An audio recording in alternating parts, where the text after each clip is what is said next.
Bradley Ellis, Michael Huber. I come to you today with very exciting news. There's a game that I am anticipating quite a bit. You probably know what it is if you looked at the title of this video, and that is Devil May Cry 5. Hell yeah. Yes. Now, when we're on Easy Update or on Frame Trap, I just let my unbridled love of this series that has given me so much joy flow. But when you go to these preview events, you try to take a step back. You try to look at it very closely. You try to be as objective as you can be. Obviously, you're not perfect, for sure, but you try to look at it as hard as you can. I have played 4 hours, roughly 4 hours, of Devil May Cry 5. Good chunk. And I really believe that there is a lot here to get excited about, especially if you already care about Devil May Cry. Okay. And even if you don't, I think it does some pretty cool things. Yeah. So I got to play as all three of the characters. I got to play as Nero. I got to play as Dante. Unfortunately, I got to play as Dante the least, but I did get to play as Dante. Save him up. Yeah. I also got to play as the newcomer, V. And Yes. so I'm curious kind of what you guys want to hear about the most. But before we get into that, though, I want to talk about DMC 5 in kind of a broad level. Yeah, me to kind too, of Ben. set people up. I'm really glad you said that. Yeah. So Devil May Cry 5 feels, in a broad sense, like a traditional Devil May Cry. You're going through levels. You are often gated off fighting enemies. There's some light, get this key, insert it here. If you played the demo, you kind of got to see some of that. But it feels very refined. And what I mean by that is, like, yes, there's going to be a little bit of platforming, but it never felt as awkward sometimes as it could feel in 4, for instance. And so everything just moved very, very, very well, and I really like the design of this game. Whether you've played Devil May Cry before or you have never played it, I think this game does a great job of teaching you on the go. So when you start out as Nero, you kind of just get enemies that are basically punching bags where you can do whatever you want to them, and it's just for you to get comfortable with the game. Then the game slowly ramps up, and it's like, okay, you're going to get enemies that are more aggressive. They have a little bit more range. You're going to have to dodge a little bit better. And then you get enemies that are even more exciting, where it's like, oh, hey, when they glow, when they get all veiny and glow, if I attack them, it's not going to stagger them. They're going to go through that. I need to pay attention to that. I need to pay attention to the enemy status. And so those are really fun fights. I think the first time you fight them, you're in this little pit. And so you just have to be very aware of your space. And so, yeah, the situations that Devil May Cry 5 is putting you in does a great job of teaching you. And it gets even more exciting from there. Once you kind of have the basics, the boss fights are really, really cool. I had several boss fights where it was like down to the wire, where they were both really low on health and I was really low on health. Everything felt really fair. You're fighting big, gigantic bosses that have very clear tells, but if you don't pay attention to those tells, you do take a good chunk of damage. There were only 2 difficulty options for the preview. It was just easy and normal. I did normal, did Devil Hunter, but it felt really, really good. But the bosses, and you can see this in the demo, like in the demo you can reflect projectiles and stuff, you can be a little bit brave. That kind of spirit, like, hey, get a little bit bolder, think outside the box, especially if you're not familiar with this type of game, was really present there. There was a boss, I didn't capture it because I didn't want to spoil it, with Dante, where it's like, hey, this is a perfect boss to get good with Royal Guard on. And so I love that design, that high risk, high reward, like, hey, we're going to make it obvious what you need to do if you're just willing to think outside a little bit, and it'll feel really good once you master it. Do you feel incentivized to mix up your attacks and like different combos? You have to. And again, that's kind of what I want to talk about with drilling into the design is you cannot take the same approach with enemies. There are these wheel enemies, these demons that are really aggressive and hard to dodge. And so unlike if you've been playing passively or defensively, if you've been trying to counter, for these guys, it's better to just get in and break that armor and make them vulnerable. Nice. Or you'll have enemies with shields where it's like, okay, I need to get behind them or I need to find a way to break through their fences. So I feel like this game is constantly throwing things at you and it's like, no, you cannot do the same thing over and over and expect to be effective with it. Sweet. Also, you have the style gauge to incentivize. What is S this time around? What is S? Yeah. I think it's just S, right? So it goes you have A and then S and then double S and then triple S. Triple S, got it. Yeah, yep. You also have secrets, so you have very basic secrets like, oh, hey, there's some hidden red orbs over here, which you use to buy skills, which is nice, and then you can also, that also will affect your ranking at the end. What's the exploration like this time around? Are there waypoints? Is there a mini-map? So it's still mission-based. You're still going mission to mission. Okay. You're alternating between characters. Got it. So it's like, hey, you're going to play as Nero for a little bit, then you're going to play as V for a little bit, then you're going to play as Dante for a little bit. When you were switching characters, was it retreading the same ground a lot, or were you going to new areas? It's both. So sometimes you'll be getting a different perspective, but the encounters that you'll be doing will be much different, and the story that you're getting will be different, or it'll be a lot more elaborate than what you saw. Okay. So it just depends. Sometimes it doesn't feel like I'm here again kind of thing like that. I did not get that in the 4 hours that I played. Not really. Like just mechanically, they're mixing it up so much, and we'll get into that. That I did not have that feeling at all. Cool. Like you'll have V and Nero be like, "Hey, let's split up to cover more ground." And they'll go. They're in the same general area, but they're going in different directions. Nice. So that's really cool. So in terms of exploration, these are still relatively contained levels, but not contained in a bad way. You still are like, oh man, I wonder if I can jump up there, and you'll jump up there, and there'll be this little alcove that you can get some extra red orbs and stuff. And then I want to talk about the shop. I think we're pretty limited, unfortunately, with what we can show of the shop, but I kind of want to describe it. And just the nice flavor that it gives. So mid-mission, when you run into a phone as either Nero or V, you'll call in Nico. And so she's kind of your awesome, badass shop lady. Yeah. And she will come, there will be a cutscene that plays, and she will come crashing into the scene. Sick. And then you will go into her van, and you'll pick different devil breakers if you're playing as Nero, or getting abilities or whatever it is, buying items, that sort of thing. But it's just a nice touch. So if you're playing as Nero, right, and you buy a new arm, she'll actually have like a rack of devil breakers, and she'll go and she'll pick one off and then hand it to you. And so it's just a cool contextual touch that I really like. I think it is time to talk about the characters specifically. Yes. So they're all equally cool in different ways, and they're all very different. Which do you want to hear about first? V. V has come too. Yep. V is crazy, man. I actually changed how my hand was on the controller to play V. Whoa. So here's how V works, or at least here's how the first few missions of V works. Again, haven't seen everything, haven't seen all the weapons or all the things with all the characters. Just the beginning of them, the preview event. But V can summon this shadow. It's this panther-like creature that will come out of the ground, and you can actually damage them as they're coming out of the ground. And it will create spikes to hit enemies that are far away. It's like this liquid demon panther-like creature. Yeah, I remember those in the first one, dude. Its tail will turn into a blade and swing in a wide area. Yeah. So whoa, this shadow is mapped to your. I was playing on an Xbox controller, so it's mapped to Y, mapped on triangle on a PlayStation controller. Your face buttons or whatever. Yeah, so that is that shadow's button.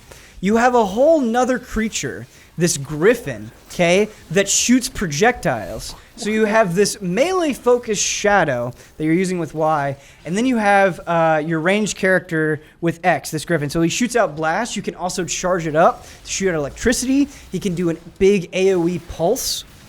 And what's crazy is there's different commands that you can do with this. So you can just tap and get a basic combo with both of them. But you can be charging up once, so you can be holding X and then doing a different combo like YY space Y with the shadow. And so it takes a little bit for your brain to get used to it, because you can combo in between these two creatures. So is he standing in the back when he summons these, or is he also controllable? So he is also controllable. You're actually moving him with the stick. And you're targeting creatures, so the creature that you're targeting, the game will be okay, when you hit Y, you clearly want the shadow to go over there, so it's auto going towards them, and then you're manually controlling V, because the way that it works is the demons that V is summoning cannot kill your enemies. Oh. You whittle them down until they're in this state, and then you use V, and you stick your cane in them, and that's the finishing blow. It's another thing you have to manage, because if you don't do the finisher with V and the cane, they'll come back. They'll be Okay. able to act again, and they won't be stunned.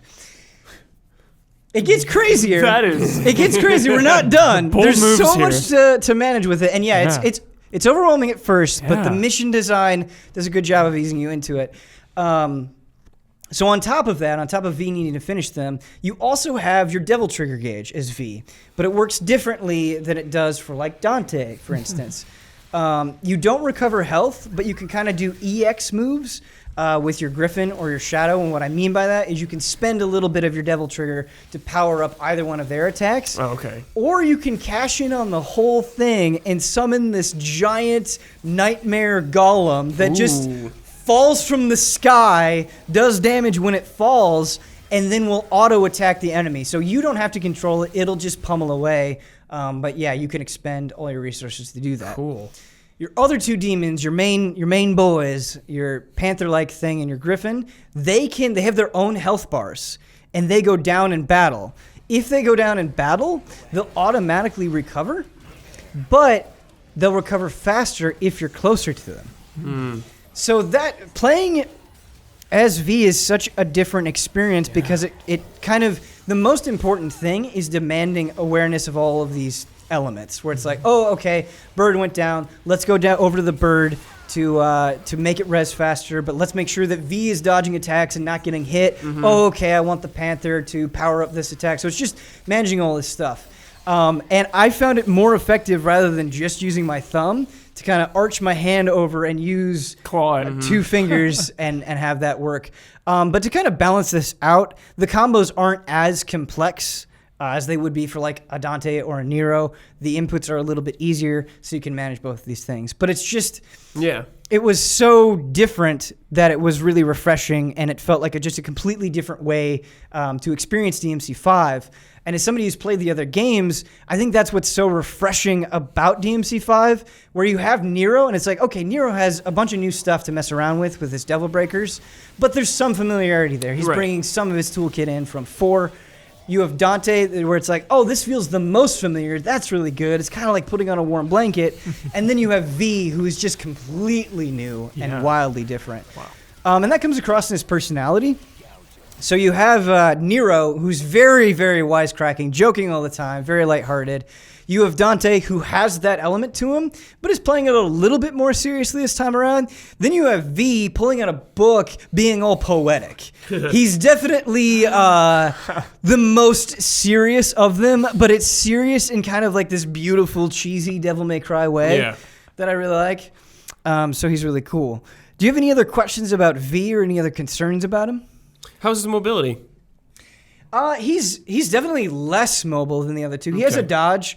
There was one boss where it was like, oh, okay, I just need to like keep dodging. It had 3 tentacles that were coming after me, and I was just like dodging, like spamming dodge, and then doing the attacks. So he's less mobile, more at risk, I would say, but he's not completely super slow as well. Does he have a pet raven? It's a griffin. It's a griffin. Yeah. Shoots out blasts. It kind of felt like Brad Nier Automata, where you'd be using the bot for projectile attacks and then following up. A little bit more nuanced than that for sure, but closest comparison I can come up with. So it's like the shadow monster, but then is the griffin like an actual bird? Or No, it's like a shadow griffin. It's a shadow type thing? I mean, the bird's got some color on it. Okay. Cool. I cannot tell you the demonology of the griffin. It is like, are these his like are they disposable, or are these like his companions? I mean, is it the one griffin and the one monster? Yeah, it is the same. They keep coming back. Okay. And the griffin plays into the storyline. So the griffin definitely has some sass. Cool. Definitely kind of gets under people's skin a little bit. Perfect. They have a little bit of the griffin has banter with other characters, particularly Nico. She seems to be annoyed by the griffin.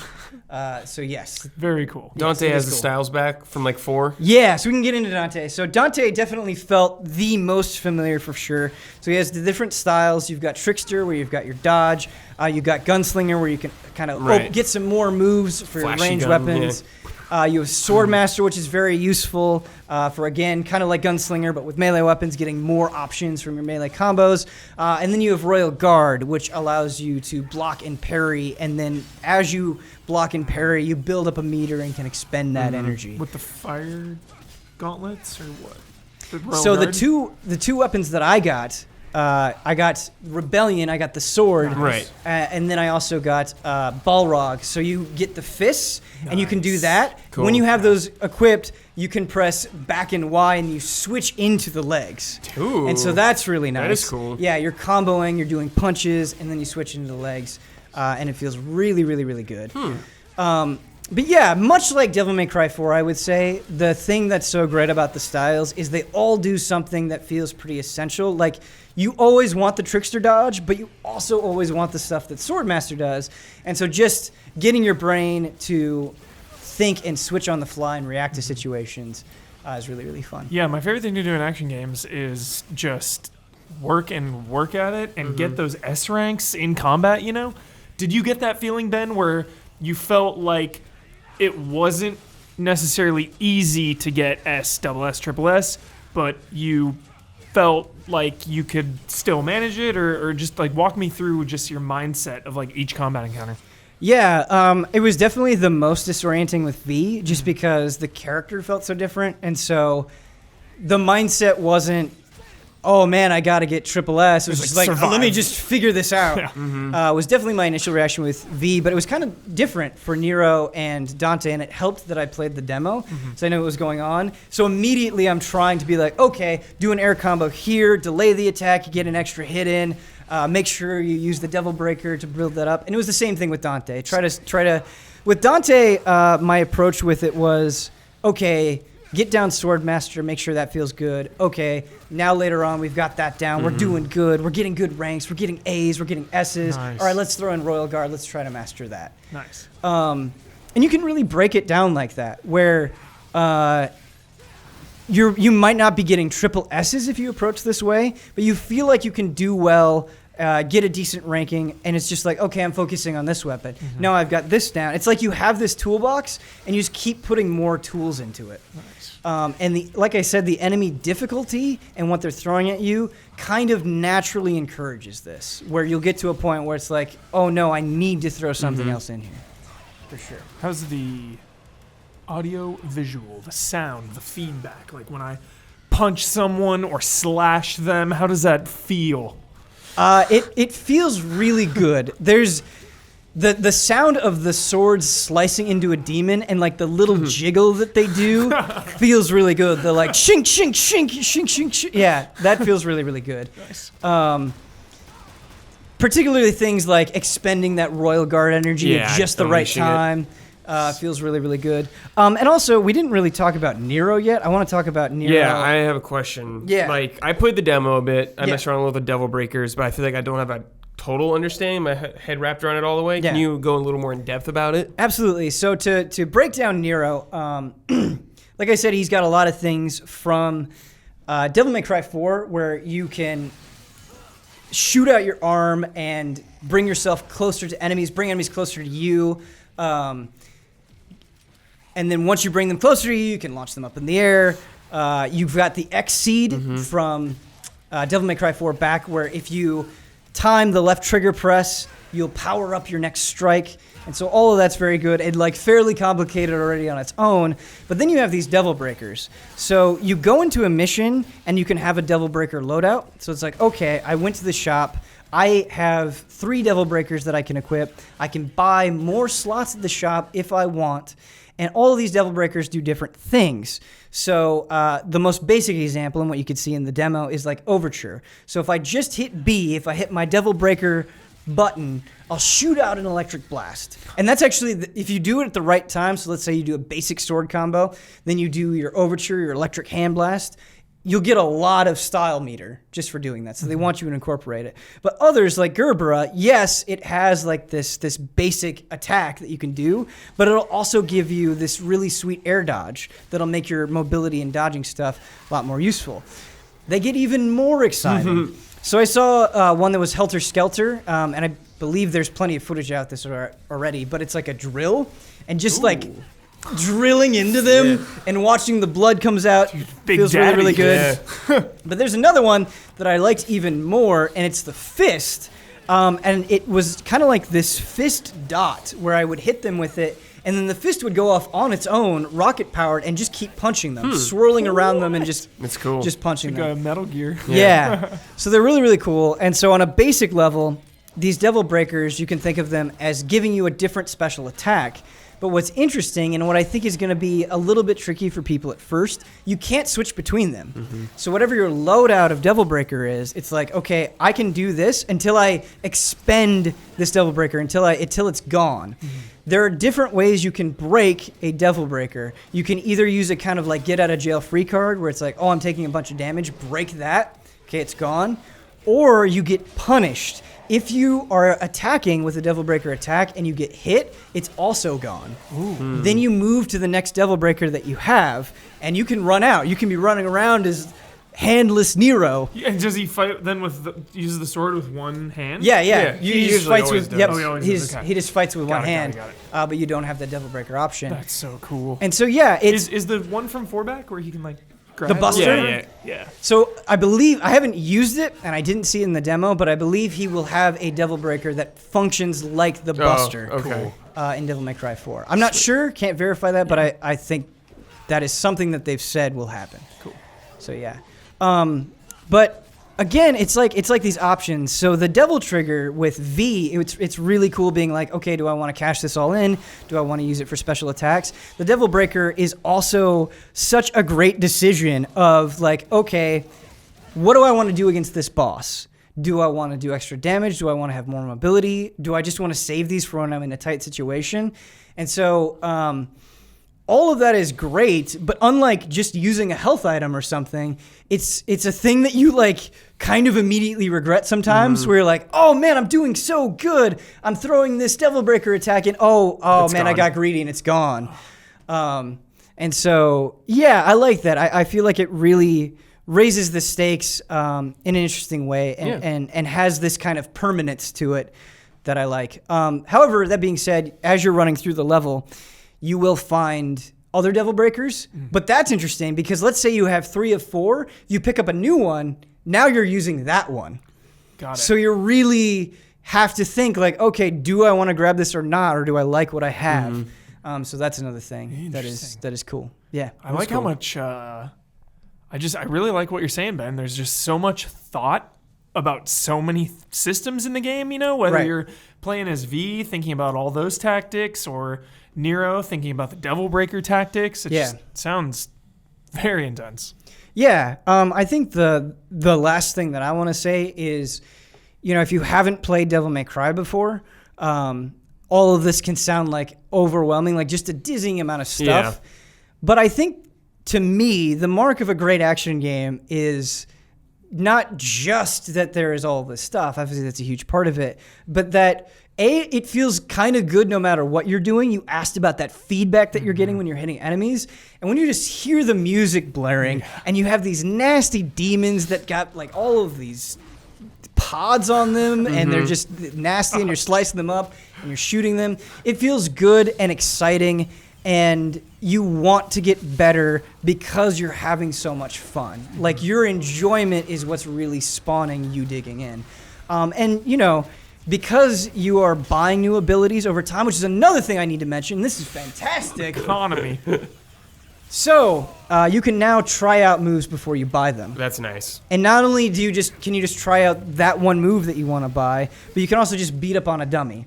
So Cool. it's just a good way to take a little bit of a breath and be like, oh man, I want to see if this works, or I need to get better at this. You have the void now where you can go and do that stuff and practice it. Is that still a thing? Like paying real money for the leveling up moves? Is that? Yeah, so that is a thing. And I believe that was a thing in Devil May Cry 4 Special Edition. I should have more concrete information on this, but at the event, I couldn't spend real money, Yeah. and I haven't spent real money on Devil May Cry 4 Special Edition to get orbs or anything like that. So I can't really comment on it. It's a thing, Ben, where it's like it's like I should know that, but at the same time, I'm never gonna like use that. So who even really cares? Like, I do think something that should be said that is valuable, right? I was playing without that stuff completely. I felt like I got a lot of orbs where I could try out a lot of things, and I was constantly getting new tools. I never felt in the 4 hours that I played that I was like, man, they're really making this unattainable, or this doesn't seem fun, or I'm feeling artificially limited. Didn't happen at all. Good. So, yeah, that was exciting. Awesome. Last thing, I think we should talk about the tone really quick. Some people complain about the cheesiness in Devil May Cry. What do you guys think about it? I mean, that's just what Devil May Cry is to me. It's Sure. kind of in all of them, at least like the main ones. I'm cool with it. I am so cool with it, but I also like when there are moments of seriousness. Sure. Yeah, You know, because then it raises the stakes. absolutely. Yeah. We talk about Yakuza doing such a good Yes. example of that. I like it when games pick a direction, lean into it, feel confident about it, and like have no apologies. Yeah, they don't just dip their toe in it. Devil May Cry 5 is a cheesy ass game. Of course. It lets those one-liners ring. Yep. You know, Did you hear any puns? I think so. None come to mind, but I'm a sucker I had for the those. type of experience where it was like, yeah, like probably that happened. Yeah, none specifically come to mind, but sure. From Nero especially, and you can get this if you watch the trailers as well. But yeah, it's very confident and it's unapologetic about its dorkiness. And it makes it fun. It makes it be a game where you're just bopping your head, killing demons, having a good time. Not for everybody, of course, but it was something that felt very cohesive. Everything was blended together, and there was enough seriousness, there was enough at stake, and they make that very important early on. It's not like you have to build up to the stakes. I'm not going to spoil it here, but they make you care, or at least they made me care, and I thought it was pretty exciting. Sweet. So, Yeah, confirmed to be set after all the other ones. Yeah, right? Yep. so after 4 Yep. or 2? Yep. It's after 2 then, I after guess? two. Yeah. It's after two. It's exciting. Yeah, I'm excited. It was a ton of fun. You might have already answered it. I'm sorry. It's With okay. the changing of the characters, is that at set times, or do I like choose to play as Dante for now, then go and play the Nero campaign, or how does that exactly work? So the way that it worked for me is I started out as Nero, and then I played as V, and then And it just there were happens more, that- and then there were more Nero missions. But I was getting to the last hour, and I was like, I want to play Dante, and it was like, okay, in mission 10 and 11, you'll be playing as Dante. Got it. So it seems to me like at the outset, anyway, you'll be playing as this character, Okay. and then you'll be switching. So it to depends this. on the mission you're playing. I did not have in the missions that I played, and other people might have played a different mission where they allowed this to happen. But in the missions that I played, I didn't get to pick. Got it. Based on how they set it up, it might make sense to have a chapter where you play as either Nero or V and you get to choose.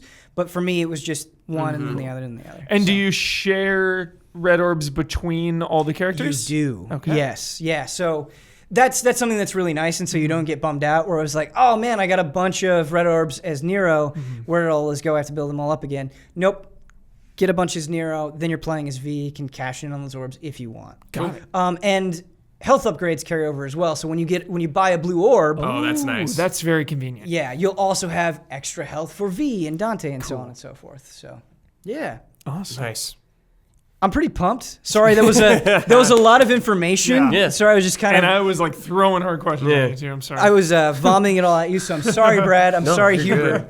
But I just wanted to say You're as just much as I excited. could. yeah, Yes, dude, you are I am. hyped. Ben I am. is hyped. I'm hyped for Devil May Cry 5. I'm hyped because when you want something, that's great. Mm-hmm. But when you want something and it keeps exceeding your expectations, that's even It's a better. good thing, yeah. So yeah, I'm excited for it. You guys will obviously play it. We'll have Mm-hmm. more conversations on Frame Trap. There'll be a review, all of that good stuff.